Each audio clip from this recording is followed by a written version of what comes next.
Hello everyone, I'm Steven from Tostemac and welcome back to the Tostemac Talks, where we sit back, relax, and I talk about life. Now a lot of you may know by now that I'm officially in Colorado, but I never did get around to talking about the journey from Maryland to Colorado, until now.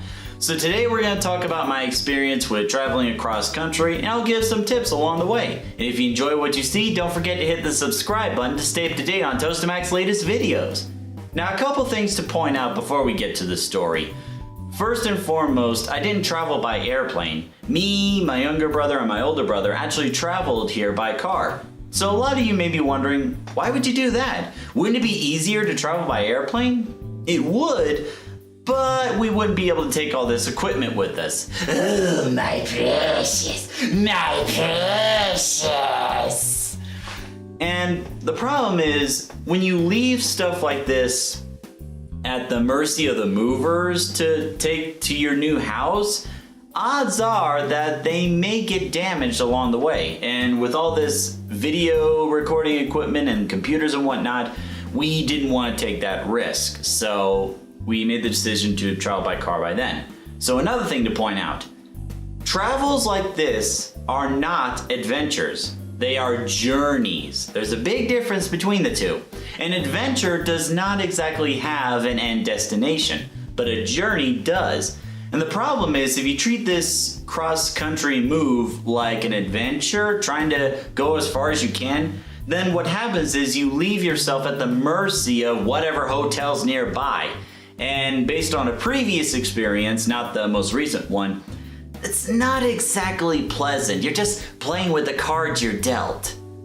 So before you even begin your cross-country journey, you want to do some research first in terms of like what car would be needed if you need to get a new car like I did, because my new car had to handle higher altitudes and long travels and also carry 6 monitors in it. I swear, making turns while having 6 monitors in my car, I felt like a nanny. I felt like I aged 30 years with every turn I took. But I digress. So do some research on what car you need if you need to get a new one, what route you're gonna take, what possible weather situation you're gonna deal with, because it's not always gonna be sunshine and rainbows out there.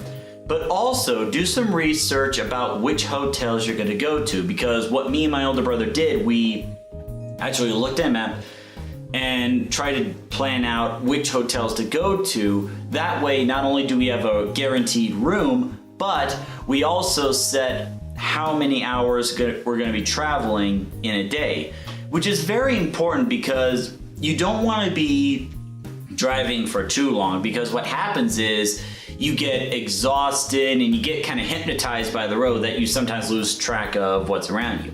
And by exhausted, I don't mean physically exhausted, I mean mentally exhausted. Just going hours and hours on a road straight can be very tiring, as I have learned from experience. And out on the road, you really gotta be careful on what the other drivers are doing and what terrain you're going across. So that's one thing to take into consideration. So, when we began our journey, we had to figure out how many hours we would drive at a time before stopping for a gas and lunch break. This would have to involve both how much gas your vehicle has, but also how many hours you feel comfortable driving. For us, we did a 3-hour drive before stopping at a gas station and getting some food, and also potty breaks. Very important, because there was one time, I think it was around the first or second day, my older brother was communicating with me via walkie-talkie, which is very good if you have more than one vehicle, saying, dude, I really need to take a whiz, man. I was saying, oh, come on, there's another gas station about an hour away. You can hold it in until then. He's like, nah, forget that. Then about 10 minutes later, he's saying, all right, dude, pull over, pull over. So me, my younger brother, which we were in the same vehicle, we're pulling over to the side, we're figuring out what's going on. And then in my rear view mirror, I kid you not, I see my older brother bolting out of the car, running into the woods to be in the bushes. And me and my younger brother were laughing our behinds off the entire time. Because my older brother was worried that either me or Thomas would crack first, but he was the one that cracked first.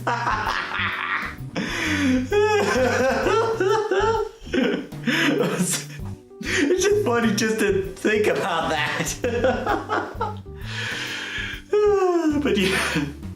But yeah, potty breaks are important, which leads to my final point, which involves the materials and snacks. Now, obviously, you want a walkie-talkie, as I mentioned, but also some provisions along the way. Now, you might be tempted to get like a lot of snacks and a lot of water for the road, but here's the problem with that. The more you eat and drink while you're driving, the more likely you're going to want to go to the restroom, and the longer the journey's going to take.